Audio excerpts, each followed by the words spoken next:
Hello everyone, welcome to ज्ञान IQ। आप सभी का बहुत बहुत स्वागत है ज्ञान IQ पर। और आज हम करेंगे CDP का एक मॉक टेस्ट जिसमें टोटल आपके लिए 20 क्वेश्चंस मैं लेकर आई हूँ और इतने दिनों बाद CDP करा रही हूँ। तो आई होप कि कुछ तैयारी आप लोगों की होगी और उसके अकॉर्डिंग अगर आप लोग इन 20 क्वेश्चंस के आंसर साथ साथ देंगे तो बहुत बेटर होगा। आपको थोड़ा सा नॉलेज होगी कि कितना आप स्टैंड कर रहे हैं, कहाँ पर स्टैंड कर रहे हैं, तो इसमें आपको ये बेनिफिशियल होगा। तो हम 20 क्वेश्चंस करेंगे अपने इस मॉक टेस्ट में। क्वेश्चन का जो लेवल है वो मैंने अपनी तरफ से थोड़ा सा मॉडरेट रखा है, ना ज़्यादा डिफ़िकल्ट कहूँगी ना ज़्यादा आसान कहूँगी। It's a moderate kind of series. तो आप ये कह सकते हैं।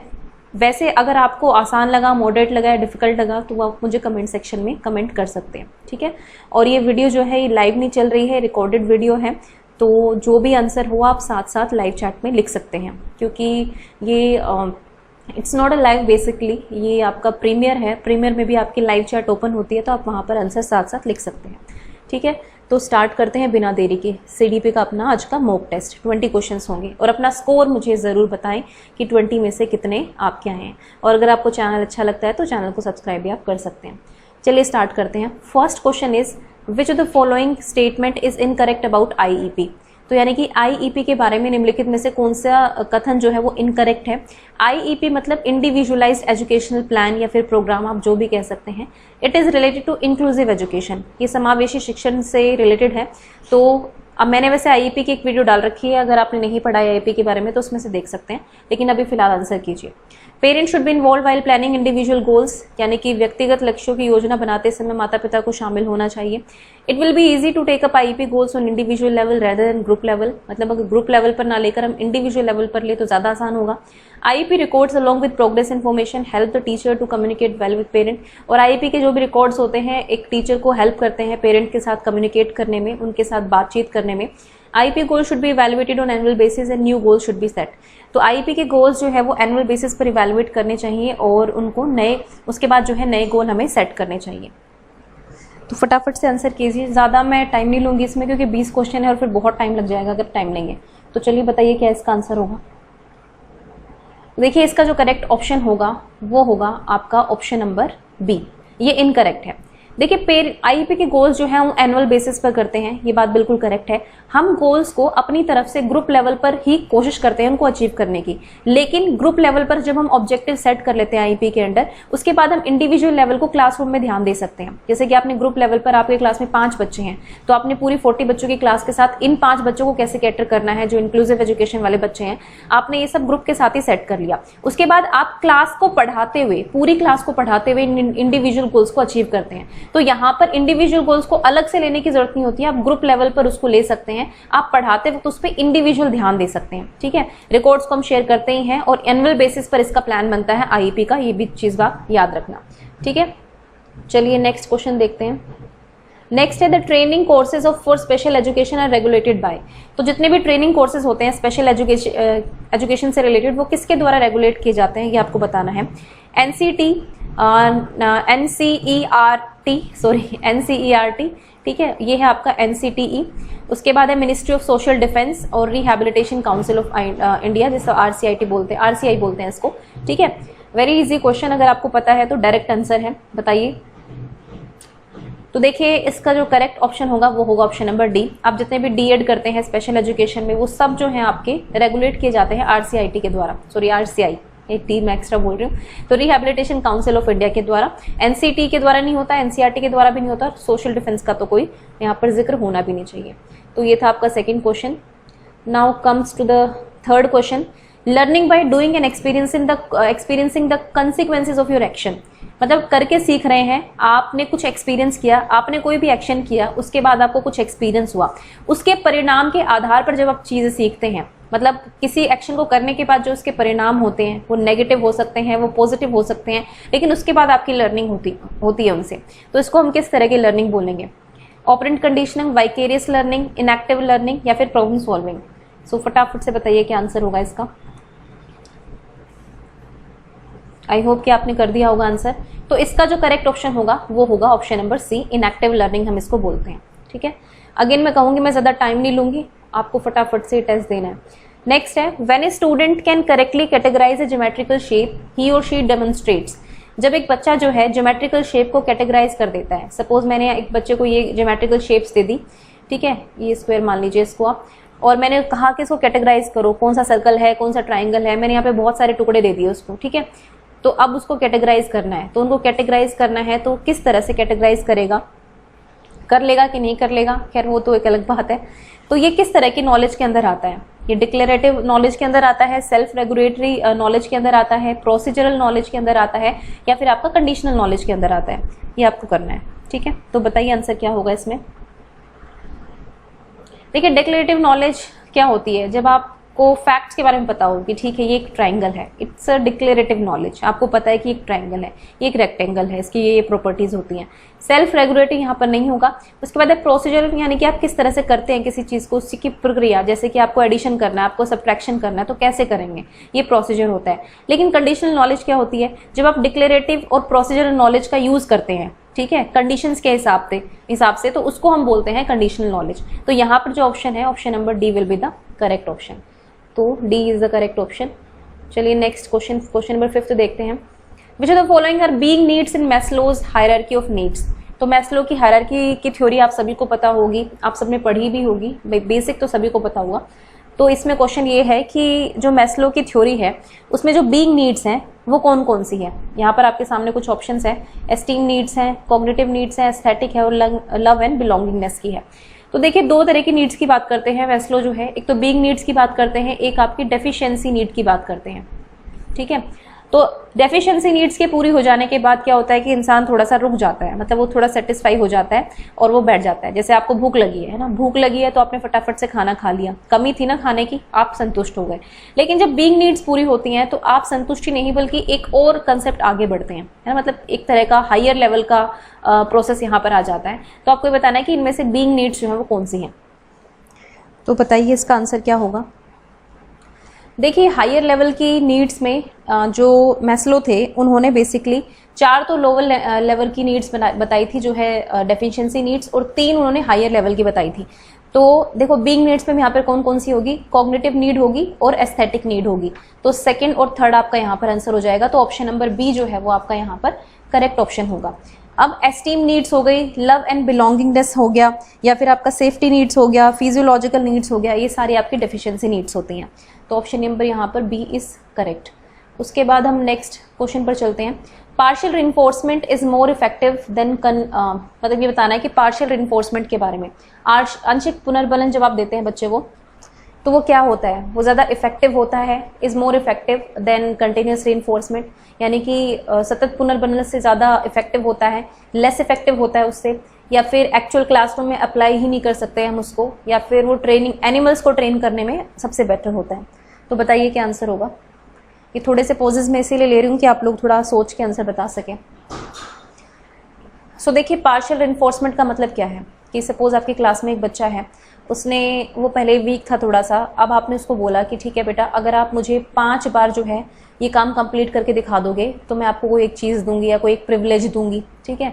बच्चे ने कर दिया, अब 5 बार करने के बाद दिया है, अगली बार आपने कहा कि 10 करने के बाद दूंगी। इस तरह से आपने लगातार उसको मतलब बिल्कुल कॉन्टिन्यूसली आपने उसको रिइंफोर्स नहीं किया, बल्कि आप एक स्टेप्स के बाद कुछ रिइंफोर्स कर रहे हैं और धीरे धीरे आप इस रिइंफोर्समेंट को छोड़ भी देंगे तो भी फर्क नहीं पड़ेगा। लेकिन जब आप कंटिन्यूस करते हैं ना, तो कंटिन्यूस में क्या होता है कि लगातार आप दे रहे हैं, एक एक काम के बाद उसको दे रहे हैं, तो उससे क्या होगा कि वो बेसिकली उस रिवॉर्ड पे ही डिपेंडेंट हो जाएगा और वहां पे इफेक्टिव नहीं होगा इतनी उसकी लर्निंग जो होगी। तो यहाँ पे पार्शियल इन्फोर्समेंट जो होता है वो ज्यादा इफेक्टिव होता है कंटिन्यूस रिइंफोर्समेंट से। तो ऑप्शन नंबर ए यहाँ पर बिल्कुल करेक्ट होगा। नेक्स्ट है, in order to nurture creativity a teacher should take help of which of the following methods. तो अगर आपको बच्चे के अंदर सृजनात्मकता का विकास करना है तो आप किस विधि की सहायता लेंगे, ये पूछा गया है। एक है आपका ब्रेनस्टॉर्मिंग, फिर है लेक्चर मेथड, फिर है ऑडियो विजुअल और उसके बाद है ऑल ऑफ दीज, है ना। बताइए क्या आंसर होगा। ये आसान क्वेश्चन है। तो देखिए लेक्चर मेथड तो ऑब्वियसली नहीं होगा, अब हम सभी को पता है क्रिएटिविटी के नाम पे कुछ नहीं मिलता है इसमें। ऑडियो विजुअल मेथड क्या होता है, जिसमें आपको कोई भी स्क्रीन पर कुछ दिखा दिया, आपको एक ऑडियो सुना दी, उसके बाद आप कुछ कर रहे हैं। तो अगर आप देखिए, अगर आप कुछ देख रहे हैं तो आपके सेंसेस तो एक्टिव हैं, लेकिन आप एक्टिवली कुछ वहां पर पार्टिसिपेट नहीं कर रहे हैं। तो आपकी क्रिएटिविटी क्या दिखेगी जब आप कुछ कंस्ट्रक्ट करेंगे, नया इनोवेटिव करेंगे, तो वो होगा आपका ब्रेनस्टॉर्मिंग से। यानी कि आपको अपने दिमाग से रीजनिंग करनी है, किसी भी चीज़ पर सोचना है, विचार करना है, उस चीज़ को सोल्व करना है, फिर नई चीज़ें लेकर आनी है। तो brainstorming is a higher order mental level process. तो ऑप्शन नंबर ए यहाँ पर बिल्कुल करेक्ट ऑप्शन होगा। उसके बाद हम चलते हैं नेक्स्ट क्वेश्चन पर, जो है एनसीएफ 2005 के ऊपर।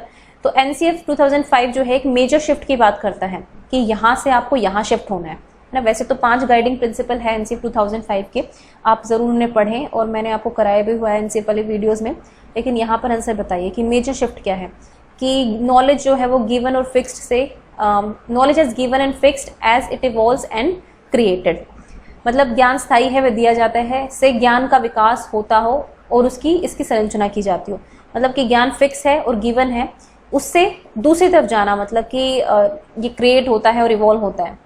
बेसिकली थोड़ी सी गड़बड़ है यहाँ पर। इसका कहने का मतलब ये है ऑप्शन का कि नॉलेज जो है वो फिक्स और गिवन नहीं है, बल्कि वो क्रिएट होती है। आपको इससे उस तरफ जाना है, मतलब फिक्स्ड से आपको क्रिएटिविटी की तरफ जाना है। आपको एजुकेशनल फोकस जो है वो करना है, डिसिप्लिनरी फोकस की तरफ करना है। उसकी डिसिप्लिन मतलब आपका जो विषय केंद्रित, एक तरह से विषयों पर केंद्रित करना है, या लर्नर सेंटर से टीचर सेंटर पर जाना है, या फिर इनमें से कोई भी नहीं होगा।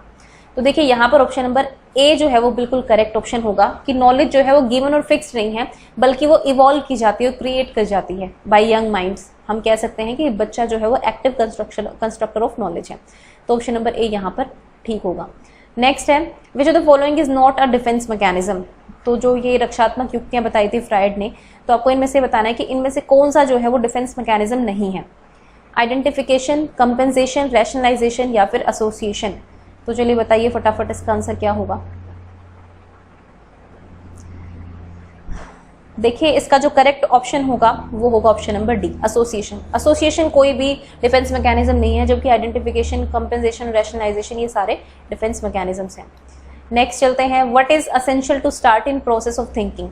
तो सब जरूरी क्या होता है जब आप थिंकिंग की शुरुआत करते हैं, तो आपके लिए क्या जरूरी होता है। चिंतन प्रारंभ करना है तो क्या जरूरी है, पास्ट एक्सपीरियंस यानी कि पुराने अनुभव, लैंग्वेज का जरूरी है होना, रीजनिंग का या फिर प्रॉब्लम का।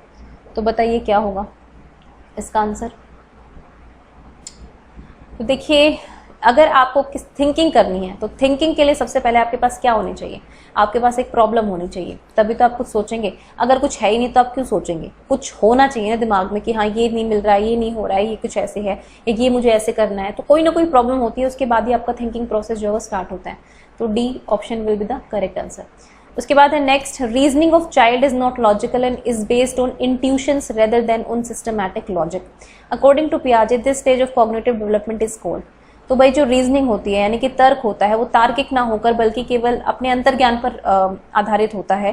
ठीक है, मतलब सिस्टमैटिक लॉजिक नहीं होता बच्चे की बात में, बस वो अपने इंट्यूशंस के ऊपर बताता है जो भी बताता है। तो ये किस स्टेज के बच्चे की बात हो रही है, आपको ये बताना है। स्टेज अगेन वही 4 स्टेजेस आपके सामने हैं, तो बताइए इसका क्या आंसर होगा। देखिए इसका जो करेक्ट ऑप्शन होगा वो होगा option number B, preoperational child. ठीक है, प्री ऑपरेशन पीरियड जो कह लीजिए आप इसको, क्योंकि इस समय जो बच्चा होता है वो लॉजिकल थिंकिंग नहीं कर पाता है, लैक ऑफ कंजर्वेशन कह लीजिए, या फिर लैक ऑफ इरिवर्सिबिलिटी हो गई, ईगोसेंट्रिज्म हो गया। तो ये सारी चीजें होती है, बच्चे के ऊपर बहुत हावी होती है, वो यहाँ पर लॉजिकल थिंकिंग नहीं कर पाता है। कंक्रीट ऑपरेशन वाला लॉजिकल थिंकिंग कर लेता है, लेकिन इवेंट्स और एक्शंस के बेस्ड पर या फिर ऑब्जेक्ट्स के बेस पर, मतलब एब्स्ट्रैक्ट नहीं हो पाती है, लेकिन फिर भी लॉजिकल स्टेटमेंट्स दे देता है। लेकिन फॉर्मल ऑपरेशन में एब्स्ट्रैक्ट थिंकिंग डेवलप होती है। तो यहाँ पर option number B will be the correct option. Next चलते हैं क्वेश्चन नंबर 12 पर। A process in which an individual learns new responses by observing the behaviour of another rather than through direct experience. तो ऐसा process जिसमें एक individual जो है नए रिस्पॉन्स को लर्न करता है किसी और के बिहेवियर को देखकर, डायरेक्ट एक्सपीरियंस नहीं करता लेकिन किसी और के बिहेवियर को देखकर करता है। तो इस तरह की जो लर्निंग है उसको हम क्या कहते हैं। तो बताइए, ये क्वेश्चन एक एग्जाम में आया था और मैंने एज इट इज उठा लिया है, इसमें कोई चेंज नहीं किया है। वैसे मैं आपको बताऊंगी कि इसमें क्या हो सकता है, और लेकिन स्टिल आप बताइए क्या है ये। मतलब डायरेक्ट देखकर नहीं, डायरेक्ट एक्सपीरियंस नहीं करता है इसमें इंसान, जो भी होता है वो दूसरे को देखकर करता है। मतलब दूसरे ने कुछ एक्सपीरियंस किया है, उसके बेस पर उसको लर्निंग हो जाती है। तो इसको हम क्या बोलेंगे बताइए। देखिए इसका जो करेक्ट ऑप्शन होगा वो होगा आपका ऑप्शन नंबर ए, अगर इस क्वेश्चन के अकॉर्डिंग दे। अगर इसकी जगह पर आपको वाइकेरियस लर्निंग मिलेगा तो वो भी ठीक होगा, और इसकी जगह अगर आपको मॉडलिंग मिलेगा तो वो भी ठीक होगा। ठीक है, ये तीन चीजें आपको मिल सकती है यहाँ पर क्योंकि वैसे एग्जैक्ट इसका होता है वाइकेरियस लर्निंग इसको बोलते हैं, लेकिन यहाँ पर ऑप्शन में वाइकेरियस नहीं था, यहाँ पर सोशल लर्निंग था, इसलिए मैंने आपको एग्जैक्ट क्वेश्चन दिखाया है। तो आप यहाँ पर सोशल लर्निंग ही लगाएंगे। इंसिडेंटल लर्निंग ये नहीं होती है, और कंडीशनिंग भी ये नहीं है, एक्सपेरिमेंटल लर्निंग भी ये नहीं है। ठीक है, आकस्मिक अधिगम तो ऐसे। इंसिडेंटल क्या हो गया, आप दिवाली की तैयारी कर रहे थे, आप दिए बनाने सीख रहे थे, दिए बनाते बनाते आपने बहुत सारी चीजें और सीख ली, जैसे आपने मेजरमेंट लिया कि भाई कितना है, आपको आकार का पता चला, तो ये इंसिडेंटल लर्निंग हो जाती है। मतलब आपका मेन टारगेट वो नहीं होता, लेकिन आप सीख जाते हैं किसी काम को करते करते। एक्सपेरिमेंटल लर्निंग तो खैर ऐसा कोई कुछ एक्सपेंडेड फॉर्म है नहीं इसकी, तो यहाँ पर आंसर जो है वो सोशल लर्निंग होगा। नेक्स्ट क्वेश्चन है आपका, विच of the following parenting styles is most effective for development of children social competence. तो बच्चों के सोशल कॉम्पिटेंस को बढ़ाने के लिए कौन सा पेरेंटिंग स्टाइल जो है सबसे ज़्यादा इफेक्टिव होगा, ये आपको बताना है। पेरेंटिंग स्टाइल पर मैंने एक वीडियो अपलोड की हुई है CDP के पास, उसमें आप वहाँ से देख सकते हैं। तो देखिए 4 तरह के पेरेंटिंग स्टाइल्स होते हैं मेनली। अथॉरिटेरियन होता है, नेग्लेक्टफुल होता है, ऑथोरिटेटिव होता है और इंडल्जेंट होता है। तो अब क्योंकि आपको इनमें से ही आंसर बताना है, तो फटाफट बताइए क्या होगा आपके अकॉर्डिंग। देखिए अथॉरिटेरियन जो होता है बहुत ज़्यादा स्ट्रिक्ट होते हैं, मतलब यहाँ पे इतनी ज़्यादा स्ट्रिक्टनेस होती है कि बच्चा कहीं भी जा रहा है उसके पीछे पीछे क्या कर रहा है, क्या खा रहा है, क्या पी रहा है, हर चीज़ पर नज़र, उसको टोकना, और बहुत सारा, मतलब बहुत ज़्यादा, जैसे आप हिटलर समझ लो ना, कुछ लोग अपने पापा का नाम हिटलर रख देते हैं, मम्मी का नाम हिटलर रख देते हैं, तो ये वही वाला केस है। नेग्लेक्टफुल में आप ध्यान ही नहीं देते हैं, है ना, आप अपनी दुनिया में मस्त हैं, बच्चे अपनी दुनिया में मस्त है, आपको फ़र्क ही नहीं पड़ता है, ये नेग्लेक्टफुल होता है। अथॉरिटेटिव इसका करेक्ट ऑप्शन होगा, क्योंकि यहाँ पर आप क्या करते हैं, यहाँ पर आप एक दूसरे के साथ रूल सेट करते हैं, एक दूसरे के साथ बैठकर आप ये रूल्स रेगुलेशन बनाते हैं, और साथ ही साथ अब ये बताते हैं कि भाई अगर आपने रूल तोड़ा तो ऐसे गलत होगा या जो नहीं होगा, जो भी है। इसमें पेरेंट्स जो है ना ज़्यादा बहुत स्ट्रिक्ट होते हैं, ना ज़्यादा ढीले होते हैं, मतलब ठीक है, बीच का माहौल होता है, और बच्चों को सारे रूल्स बहुत क्लियरली बताए जाते हैं, बच्चों की सहमति भी ली जाती है, बच्चों से भी पूछा जाता है कि आप अगर इस चीज़ को करना चाहते हैं तो आप क्या चाहते हैं, मतलब अंडरस्टैंडिंग लेवल होता है। तो यहाँ पर आंसर सी होगा। इंटेलिजेंट होता है बहुत ज़्यादा कृपालु, मतलब यहाँ पे पेरेंट्स जो है बहुत ज़्यादा छूट दे देते हैं, तो ओवर पैम्परिंग वाला इशू है। तो सोशल कॉम्पिटेंस बढ़ाने के लिए option number C will be the correct option. Next है आपका 4th question, according to Chomsky an innate capacity to acquire language is the result of our uniquely human biological inheritance is called. तो देखिए Chomsky जो है इन्होंने language की अपनी खुद की एक थ्योरी दी थी लैंग्वेज डेवलपमेंट के ऊपर कि किस तरह से बच्चे में होता है। तो इन्होंने एक इनेट कैपेसिटी बताई थी कि बच्चे के अंदर पहले से ही एक चीज़ मौजूद होती है जो उसको वो करती है कि वो एक्वायर करे लैंग्वेज को। ठीक है, तो ये किसका रिजल्ट होती है ये आपको बताना है। तो देखिए इनका सीधा सीधा एक, चलो आप बताओ, पहले आंसर आप करो उसके बाद मैं बताऊंगी। यहाँ पर जो करेक्ट ऑप्शन होगा वो होगा LAD system, language acquisition device, option number B. इन्होंने कहा था कि हर बच्चे के दिमाग में एक लैड सिस्टम होता है ऑलरेडी फिट, इसीलिए हम नेचुरली किसी भी लैंग्वेज को सीख जाते हैं जो हमारे एनवायरमेंट में प्रेजेंट होती है। तो option number B should be the correct answer. Next है the nature of emotion correctly depicts in which of the following statement. जो इमोशन का नेचर है इनमें से किसमें प्रिडिक्ट होता है एक तरह से। तो बेसिकली आपको ये बताना है कि जो इमोशंस का यानी कि संवेगों का जो नेचर होता है वो कौन सी स्टेटमेंट से बिल्कुल करेक्ट आपको नजर आ रहा है। तो देखिए some emotions have behavioural aspect, यानी कि कुछ संवेगों का व्यवहारात्मक पक्ष होता है। दूसरा है emotions are permanent state of the organism, यानी कि आपके परमानेंट रहते हैं, ये परमानेंट स्टेट होती है इनकी। Emotional expressions can not be modified by learning, इनको लर्निंग के द्वारा मॉडिफाई नहीं किया जा सकता। एवरी इमोशन इज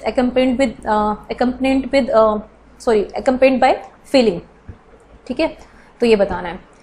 तो देखिए इमोशंस के बारे में अगर हम बात करें तो सम इमोशंस हैव बिहेवियरल, चलो आप बताओ इसका आंसर पहले, फिर मैं आपको बताती हूँ।